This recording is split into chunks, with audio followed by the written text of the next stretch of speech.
दोस्त भी वो मेरे चार गहरे था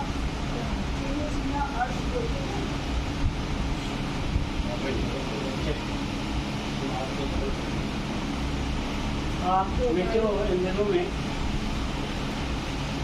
बड़ा एक मेरे जवान और बहुत से लोग बड़ी कष्ट के जीवन जी रहे, डिप्रेशन में। और डिप्रेशन को हम नहीं समझ पा रहे हैं, इस हालात को हम नहीं समझ पा रहे हैं आखिर ये डिप्रेशन क्यों। अभी 83 में एक जवान लड़का बड़ा डिप्रेशन में वो भी चला गया। मेरी मुलाकात हुई और मैंने उसको अपनी बेटी के पास भेजा, इसका ट्रीटमेंट करो। वो साइकोलॉजिस्ट है, बहुत लोग आते हैं बहुत से डिप्रेशन के। और मैं उससे पूछता हूँ, आप मिलिट्री हॉस्पिटल में जाते हो, बहुत छोटे हो, बड़े बड़े वहाँ के मेजर हैं, कर्नल हैं, ये सब आते हैं, पापा आप नहीं समझ पाते। हम सोचते हैं बहुत नॉर्मल जीवन जी रहे हैं, लेकिन आज बड़े बड़े अधिकारी लोग भी डिप्रेशन में परेशान हैं। और कहती जब मैं उनसे बात करती हूँ तो मैं बिब्लिकल बातें, तो इन दिनों में कन्वर्जन का बहुत वो चल रहा है, लेकिन मैं अपने जीसस को जरूर टच कर दूँ, जरूर टच कर लेती। और मैं जब अपने जवान बच्चों को देखता हूँ और मैं प्रचार करने का और वहाँ से खड़े होने का मुझे मौका मिलता है, और जब मैं बच्चों से कहता हूँ तुम अंदर आके बैठो, चर्च के बाद बहुत से लोग मुझसे चिपट जाते हैं, यानी कि तुमने ऐसा क्यों कर दिया, ऐसा क्यों कर दिया, ऐसा कर दिया। मुझे जो कहना है मैं वो कहूँगा। मेरे बच्चे, मुझे भय नहीं, मुझे डर नहीं, क्योंकि हालात अच्छे नहीं, बच्चों के जीवन में हालात अच्छे नहीं। तुम जो भी कहना है कह लो, मत बात करो, मत चित्र करो, कि मैं कहूँगा, मैं कहूँगा।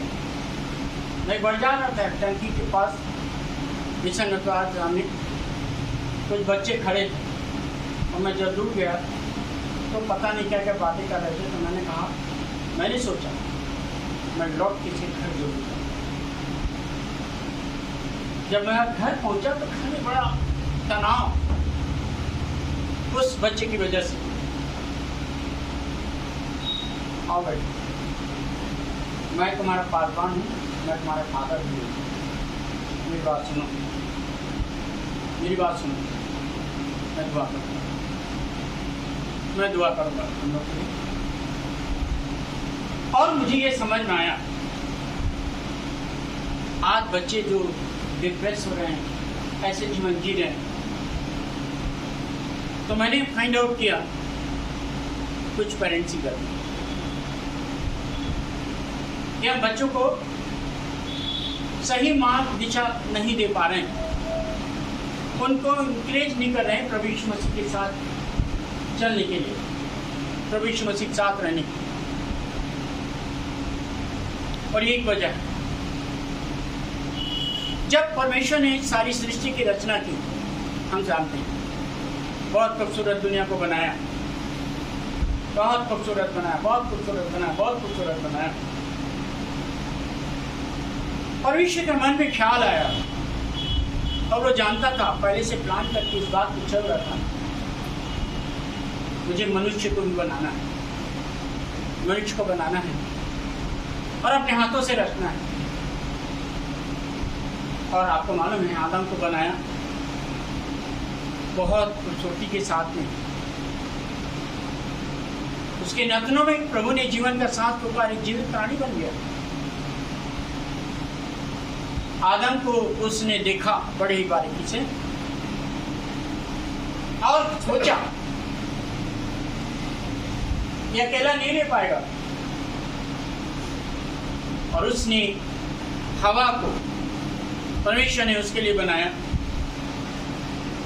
और जब परमेश्वर ने बनाया, बनाने के बाद शायद एक साथ परमेश्वर के सामने खड़े हों, उन उनको परमेश्वर ने ब्लेस किया, आशीष दी और ब्लेसेड हो गए, आशीष से भरे हुए जीवन हो गए। बाद में जो कुछ हुआ आप जानते हैं। और सातवें दिन परमेश्वर ने सातवें दिन आराम जो किया, उसने उस घर को, जिस घर को परमेश्वर ने बनाया था, और उसका घर था परमेश्वर का शरीर, परमेश्वर का मंदिर। और इसलिए और कुरिन्थियों, पहला कुरिन्थियों 3:18 में लिखा है, 16 में लिखा है, क्या तुम नहीं जानते, लिखता है, तुम परमेश्वर के मंदिर हो। हमारा कोई अधिकार नहीं इसको डिस्ट्रॉय करें, इस मंदिर को हम खराब करें। ये परमेश्वर का मंदिर है। और कहाँ? इस मंदिर में, इस टेंपल में परमेश्वर वास करता है, परमेश्वर रहता है, इसमें रहता है। और हम, हमारा कोई अधिकार नहीं कि अपने इस टेंपल को, जिसे परमेश्वर ने बनाया है, हम इसे बर्बाद करें, बर्बाद नहीं करें। फिर आगे लिखता है, पौलुस लिखता है अपनी दूसरी पत्री में, क्या तुम नहीं जानते, तुम पवित्र आत्मा के मंदिर हो, पवित्र आत्मा तुम्हें वास करता है। एक नया मूवमेंट शुरू हुआ, मंदिर, टेंपल, हमारा शरीर, और फिर पवित्र आत्मा। ये पवित्र आत्मा तुम्हें वास करता है। और पवित्र आत्मा जो होता है बड़ा सेंसिटिव होता है। हमारी जरा सी भूल से, हमारी जरा सी गलती से वो आत्मा जो परमेश्वर की आत्मा है, जो हमें गाइड करता है, जिसके लिए परमेश्वर ने कहा तुम यहीं ठहरे रहो, तुम्हें कहीं नहीं जाना है। जब पवित्र आत्मा आएगा तो तुम सामर्थ पाओगे। जब तुम्हारे टेंपल में, तुम्हारे मंदिर में, तुम्हारे जीवन में, तुम्हारे शरीर में परमेश्वर का आत्मा आएगा, तब तुम बड़ा स्ट्रेंथ पवित्र पाओगे। और प्रभु को मालूम था क्या होने वाला है, क्या होगा आगे को फ्यूचर में, क्या होगा इसके लिए, क्या होगा।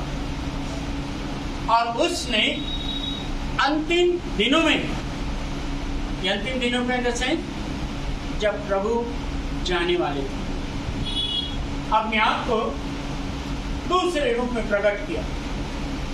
और क्या प्रकट किया? और वो जानते थे मेरा दोस्त का एक परिवार है, जिस परिवार से मैं प्रेम करता हूँ, और बाइबल में पढ़ते हैं अक्सर उस परिवार में प्रभु जाया करते थे। आप समझ सकते कौन सा परिवार हो।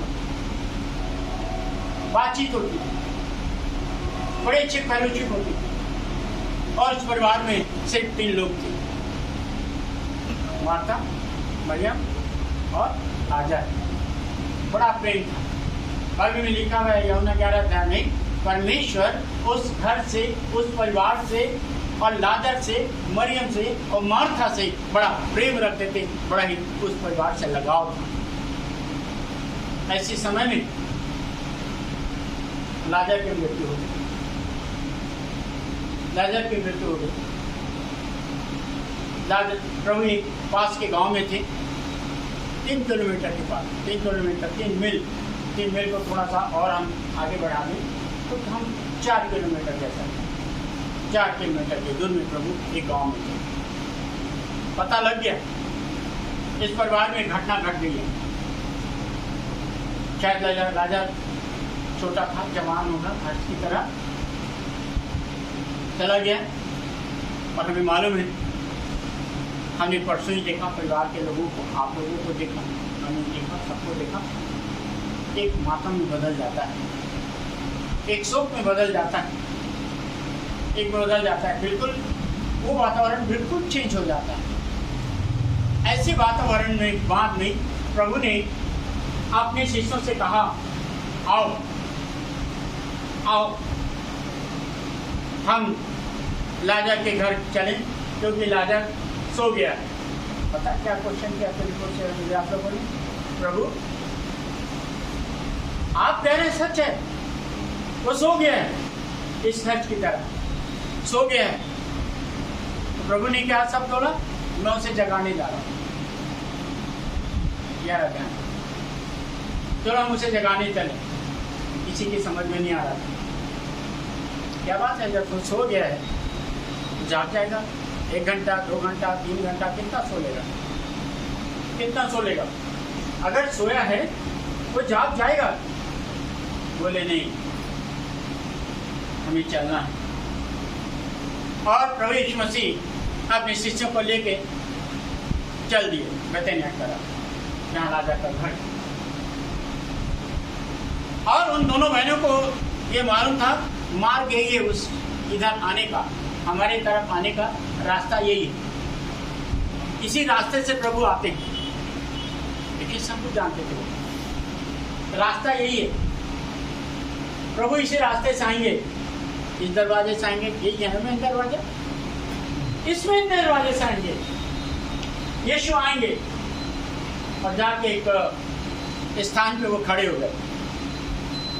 और जैसे ही यीशु मसीह उस जगह पे पहुंचे, आज मैं कह सकता हूँ ये जगह यीशु मसीह पहुंचे, दोनों बहनें रोने लगे, दोनों बहनें व्याकुल होने लगी। उनको ये बात नहीं मालूम था यीशु मसीह पुनरुत्थान है, प्रभु यीशु मसीह में जीवन है। उसके अंदर ताकत है कि वो मुर्दों को भी जला सकता है, तो सब कुछ कर सकता है क्योंकि वचन सुनता। और जैसे ही तो उस गांव में, उस जगह में, उस घर में प्रभु ने प्रवेश किया, मैंने उन्हें क्वेश्चन किया, प्रभु यहाँ तू होता तो मेरा भाई ना मरता। एक गैप देख रहे, परिवार में एक गैप देख रहे। और गैप का वजह क्या है? प्रभु नहीं है उस परिवार में। आज तो नहीं था, इस दिन राजा मरा, प्रभु नहीं है, प्रभु को उपस्थिति नहीं है, उसका प्रेजेंस उस जगह पे नहीं है। कहता तू होता तो मेरा भाई नहीं। मित्रों, मैंने कहा बहुत से लोग, मैं कह सकता हूँ मेरी जो ऑब्जर्वेशन है 50% आज हमारी कंडीशन में और स्थानों में लोग बड़ा डिप्रेस के जीवन, शैतान ने ढकेल रखा है। हमें ऐसे हालात में ला के खड़ा कर दिया है, ऐसे हालात में ला के हमें छोड़ दिया है जहाँ से हम निकल नहीं पा रहे। कुछ तो वजह यह है कि हम सारी ज़रूरतों को पूरी करने की कोशिश करते हैं, कुछ नहीं क्या है, लेकिन रूट कॉज मेन जो है हम पहचानने की कोशिश नहीं करते। आखिर वजह क्या है? प्रभु ने कहा फिर एक अगेन, यीशु मसीह ने रिपीट किया, तेरा भाई मरा नहीं बल्कि हो गया। क्या बड़ी बात है भैया, हम मसीह लोगों को विश्वास से वचन, ये बाइबल, प्रभु की सब, कितने हम भाग्यवान लोग हैं। बेटा हम कितनी भाग्यवान हैं, अच्छा साइकोलॉजी पढ़ते हैं, कितने भाग्यवान, हमारे पास ये कलाम, जिंदा कलाम है, हमारे पास प्रभु का वचन है, प्रभु का सामर्थ्य है।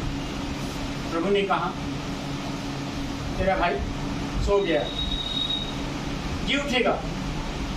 ये सब सुन के फिर प्रभु ने रिपीट किया अपने आप को, फिर कहा पुनरुत्थान और जीवन मैं ही हूँ, मैं हूँ। हम सब विश्वासी हैं। मैंने तो घर को जब मैं सेमिनरी आया था 4 साल तक, आज जो हमारे बुजुर्ग ने उनसे अवार्ड 4 साल तक लगातार आदर्श अच्छे जीवन में आता था, 20 पे बैठ जाता था, बड़े प्यार देते तक अच्छे और उनके बहुत अच्छा संस्कार लोगों को मिला। लेकिन मुझे नहीं मालूम ये गैर कहाँ से, ये बदलाव कहाँ से आ गया। जिस संस्कारी व्यक्ति ने, जो खुदा के खादिम थे, पास्टर रेवरेंड साइमन हॉल, आज मैं BBS में भी भर्ती बोलने गया था, मैं देख रहा था जब चर्च का उद्घाटन हुआ था तो मैंने उसको याद किया। एक संस्कारी व्यक्ति का परिवार है जिन्होंने प्रभु के कलाम को पेश किया, जिन्होंने खुदा के कलाम को लोगों तक पहुंचाया, एक बड़ी अच्छी सेवा की। बड़ा एक अच्छा काम उन्होंने अपने साथ रहते हुए किया। और तब कहा पुनरुत्थान और जीवन में मुझ पर विश्वास करो। अच्छी बात है, मुझ पर विश्वास करो, मेरे पर विश्वास करो, मेरे पर विश्वास करो। चलो, कहाँ है लाजर, किस कब्र में रखा है, चलिए।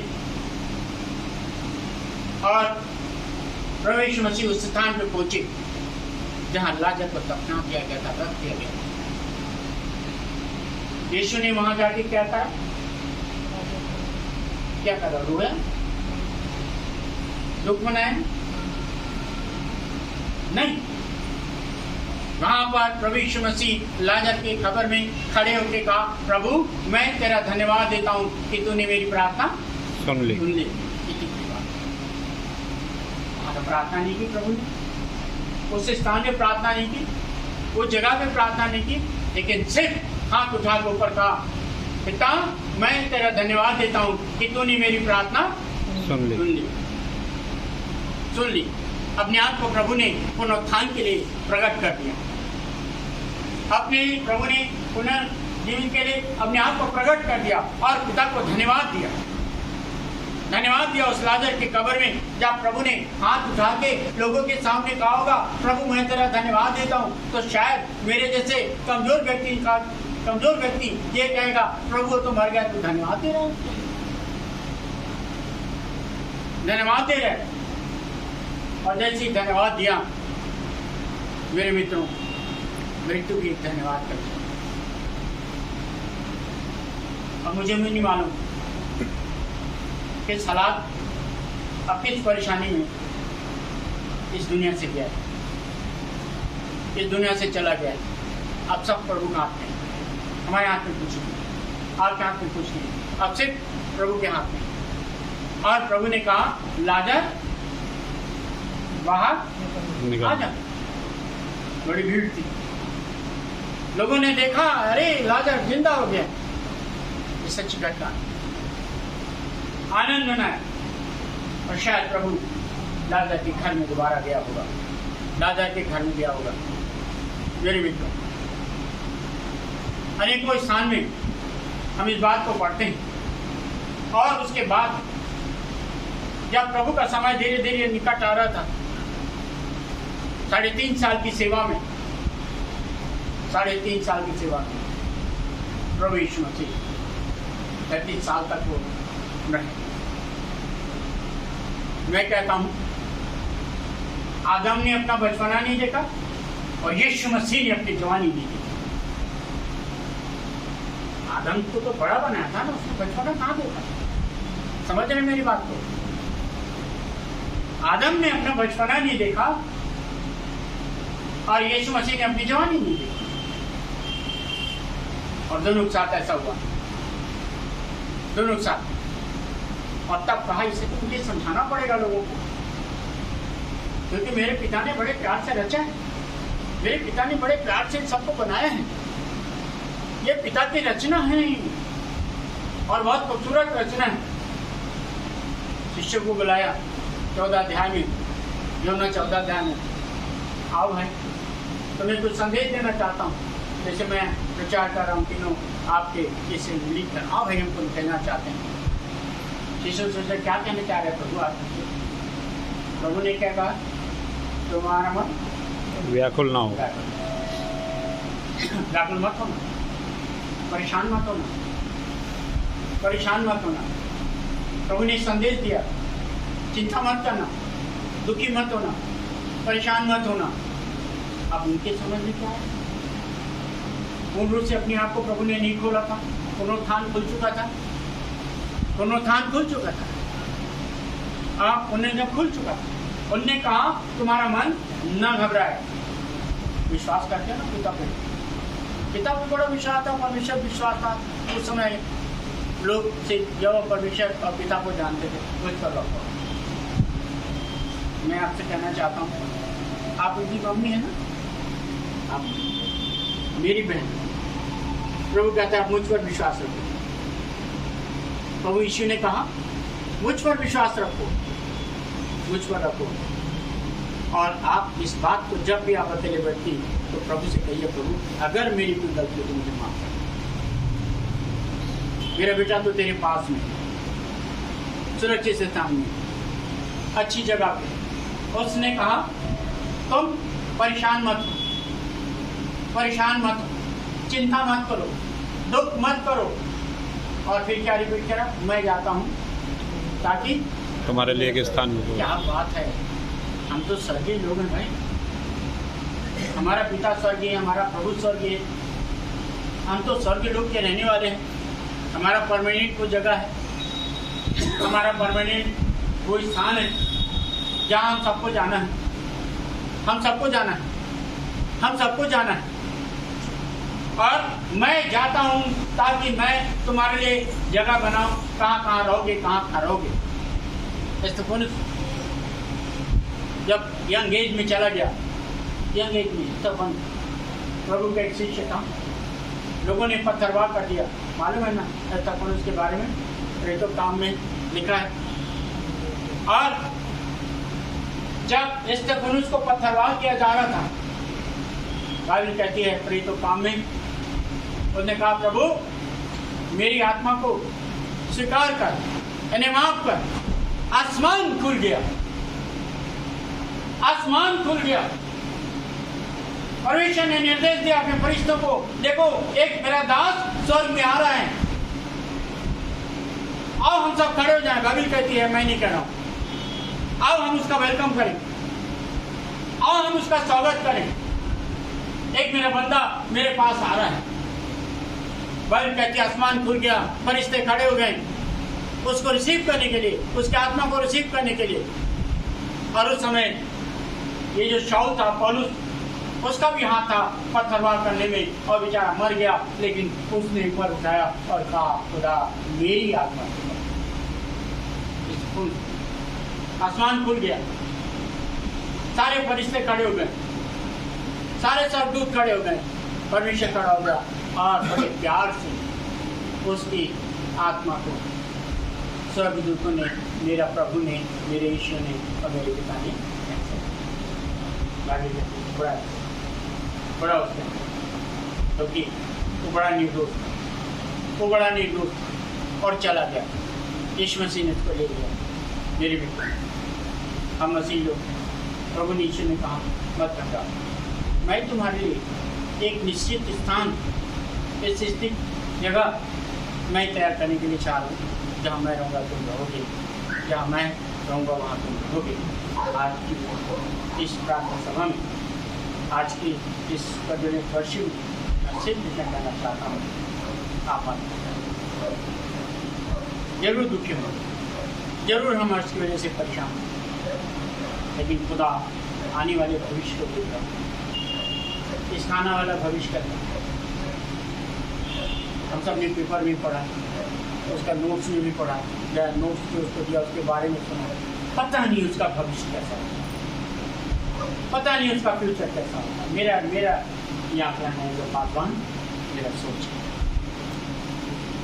उस भविष्य को, जिस भविष्य की ओर आगे बढ़ रहा था, परमेश्वर मेरे साथ समझ होंगे तो आपको तो और ने कहा हट, अब दूसरे रूप में आना चाहता है, मैं तैयार और शांति का राजकुमार, शांति का प्रभु, मेरी इस बहन को, उनकी मम्मी को, उनकी बहन को शांति तसल्ली अपने पास है। अब आपका फर्ज है, आप अपने आप को प्रभु के द्वारा भजन से 1 में लिखा है, क्या ही धन्य वो जो बहती हुई नारे किनारे लगाए गए, जिनके पत्ते कभी अब मेरी बहन अपने परिवार को, अपने लोगों को अब मुरझाने मत। कहता है वो धन्य वो जो बहती हुई नाली किनारे लगाए, उनके पत्ते कभी मुरझाते नहीं, खराब नहीं होते।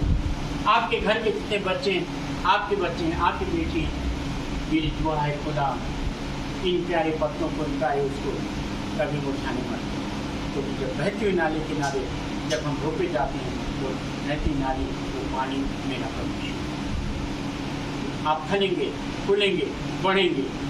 अब जो समय है, जो फ्यूचर है, अब इन बच्चों को देखिए, इन लोगों पर देखिए, इनके ऊपर देखिए और आगे बढ़िए। प्रभु जरूर आपकी रक्षा करेगा, आपकी सहायता। आइए हम दुआ मांगें। प्रभु जी, हम धन्यवाद देते हैं, आप हमें प्यार करते हैं। आपका प्यार असीम, वो प्यार जो आपने हमसे किया, वो प्यार मेरे इस घराने से किया, वो प्यार हर्ष की मम्मी से, उनकी बहनों से किया, वो बहुत अद्भुत है। अल्पकाल की अवस्था में प्रभु हर्ष बिछड़ गया, चला गया। अब बड़ी जिम्मेदारी उनकी बहनों पर, उनके भाइयों पर, उनकी माँ के ऊपर है। जबकि शैतान आपके लोगों को गुमराह करने में, शैतान आपके लोगों को बड़बड़ाने में लगा हुआ है। आपने कहा, जैसे मुर्गी अपने बच्चों को अपने पंखों के में छिपा लेती है, मैं तुम्हें छिपा लूंगा। अरे मेरे खुदा, मैं तेरे दास होने के नाते मैं इनके लिए दुआ मांगता हूँ। जैसा आपने कहा, जैसे मुर्गी अपने बच्चों को जब परेशानियाँ आती हैं, ऊपर आसमान में चील उड़ते हैं, कौवे उड़ते हैं और वो परिंदे उड़ते हैं, तो मुर्गी अपने बच्चों को बचाने के लिए एकदम अपने पैर को फैला लेती है और अपने बच्चों को अंदर कर लेती है। अरे खुदा, आज इस आसमान में, इस दुनिया में हमारे आसपास बड़े बड़े शैतानी ताकतें होती हैं, लेकिन खुदा आप अपने पंखों के आड़ में आप इन्हें छिपा कर, इन्हें प्रभु अपने पंखों के आड़ में छिपाए रखें। आप इनके साथ हो प्रभु, एक नई जिंदगी शुरुआत करते हैं बगैर हट के, खुदा के साथ रह के करें, यीशु मसीह के साथ रह के करें। और हमारी दुआ है प्रभु, आप इनके जीवन में आ जाएं, आप आ जाएं प्रभु, इनके साथ आ जाएं प्रभु, इनके साथ चले फिरे, उठे बैठे और साथ रहें प्रभु। और इस घर में और उनकी दादी के जीवन में प्रभु बड़ी आशीष आए प्रभु। उनको उम्र की दराजी चाहिए प्रभु, क्योंकि इन नाती पुतों के, इन सब लोगों को, अपने बच्चों को और आगे को देखना चाहते हैं। खुदा इनके लिए भी एक स्वस्थ जीवन मांगते हैं। यीशु मसीह में वो लहू जो आपने बहाया, इनको पर लगाते हैं, इनको पर क्लेम करते हैं। हाँ प्रभु, करते हैं पिता परमेश्वर। धन्यवाद दीजिए, धन्यवाद दीजिए, धन्यवाद दीजिए, तेरी स्तुति, धन्यवाद दीजिए प्रभु। हम प्रार्थना करते हैं, मुन्ना के लिए अपनी प्रभु की जिम्मेदारी उसके कंधे में इस घर के आइए प्रभु, अपने लोगों का इसके जीवन में निष्ठा और ईमानदारी, अपना भय दे, अपना वचन दे, ताकि सबको प्रभु आगे बढ़ाएं अपनी मेहनत से, अपने काम से। आपके साथ तेरी दया इस पर रहे प्रभु, बिन्नी को पर रहे प्रभु। हम बिन्नी के जीवन को तेरे सुरक्षित हाथों में देते हैं।